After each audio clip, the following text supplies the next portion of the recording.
All right, Washington Commanders. You guys keep changing your names, but not your city, so you get more love than the Chargers for that, at least. But when I look at this team, I think that this is the biggest wild card in the NFL to me, Bob.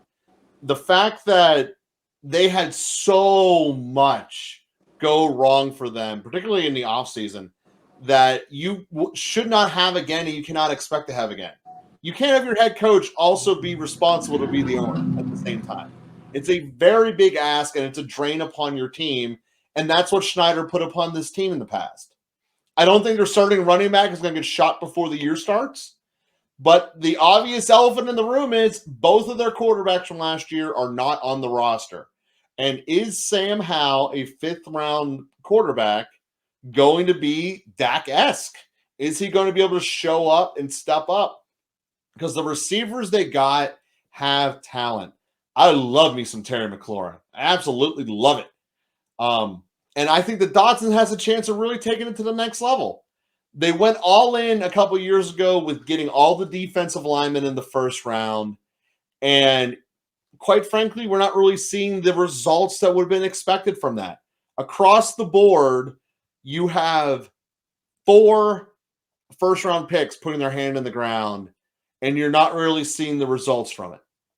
And when I look at this defense, if that group can step up and get pass rush as they were advertised to do. Now, granted, some of them are pretty long in the tooth now, and it's easy to say they are what they are.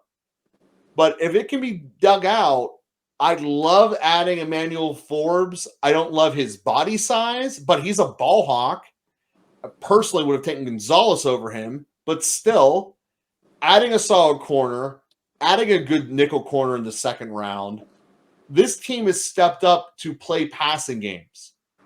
And if their defensive front can match the offensive line of the Eagles and shut down running games, this team doesn't need to play 5 million to 5 million scores like Detroit did. This team actually should be able to slow you down. And by adding to their secondary, I think that this might be one of the biggest shifts in terms of total points allowed that we see in the NFL. Because clearly, offensively, they're going to rely much more upon the running game. And when you rely more upon the running game, your defense gets better by default. You get a couple more 3-and-outs as a result of being rested more. And the next thing you know, boom, things start opening up. So I see these guys of having the potential, although a very different script line, but almost being the Denver of the NFC, where it's the defense is here. If we can get first downs and run the ball consistently, we got explosive receivers. Just is the quarterback good enough to get it there? And we talked about Denver like they're going to be a wild card team. Can the Commanders pull this out? Because I don't think it's that crazy to think they're that different when you look at them in terms of the resource and assets that are on this roster. Yes, I agree with that. What I see as the problem here, and not in not for Denver so much. I feel like the AFC West and the NFC East are going to be very similar, and to see, like you were saying, to see how these teams shake down in the division. I think that when we look at Denver, when we look at Kansas City, and when we look at San Diego or LA, these 3 teams are very similar in regards to what's happening here in the NFC East, with the Raiders not really matching up very well to either the Commanders. No, the Raiders are getting a top 5 pick. The Giants. Now, with that said, the Commanders do play a pretty decent schedule because they're getting the last place games out of the other teams. So they play the Cardinals, they play the Bears, and they play Atlanta. And those are all very beatable teams. They do, and the crossover game is Denver. And their crossover game is Denver. So when you look at how this team is constructed, this team on defense runs through Chase Young. If Chase Young is on and on fire, this team is going to perform really well on defense. They over the year, especially from week 10 on, the average quarterback rating that they produced from defense, the quarterback got worse as the season went on when they played them. So it went from like a 90, like something in the 90s to like an 83. And that's so very good.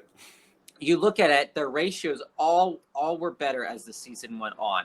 And so that means that this is a team that's gelling. Well, they just added Emmanuel Forbes. Yeah, we're not a super fan of his size, but as we've said before, it's always good to add cornerbacks that are going to provide you with talent and depth to do things that maybe in the past you were not able to do.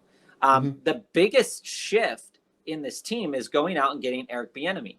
So you go and you say, okay, Eric let's see how he calls these plays with this offense, because Sam Howell is like you said, is a complete wild card for this team. He could, just like we saw Carson Wentz having a couple games early in the season and then tailing off, and then Taylor Heinicke having a couple games and then tailing off. What are we going to get out of Sam Howell? Sam Howell is the crux of this team. If Sam Howell does well, then they're going to keep themselves in more games. Now, Brian Robinson Jr. is a great running back. Antonio Gibson pairs well with him. You look at, like you said, the wide receivers on the outside. Are you going to get a healthy tight end this year? Who knows? No, I can tell you right now, no.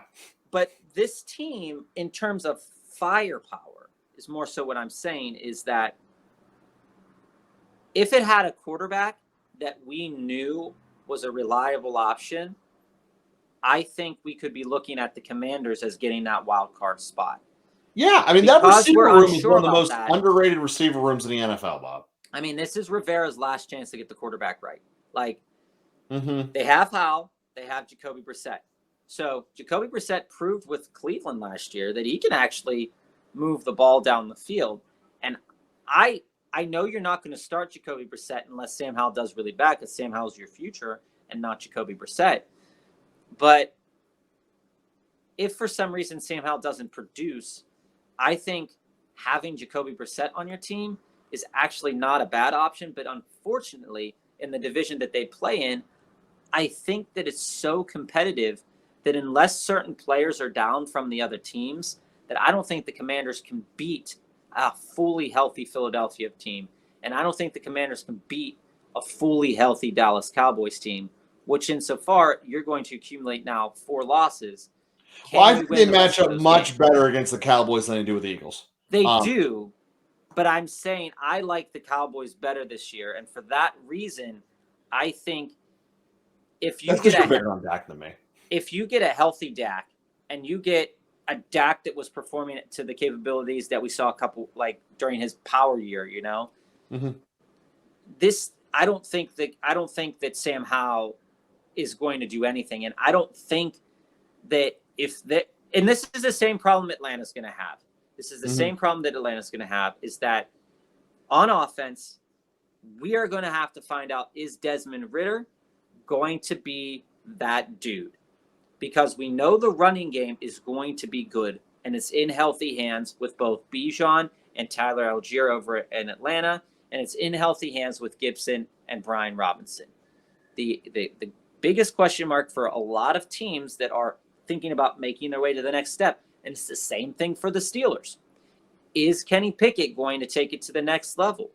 Okay, so you look at this, Eric Bieniemy, he's been coaching Patrick Mahomes for a couple of years now. He's been with Andy Reid for a little while. He knows how to coach a quarterback, I would hope.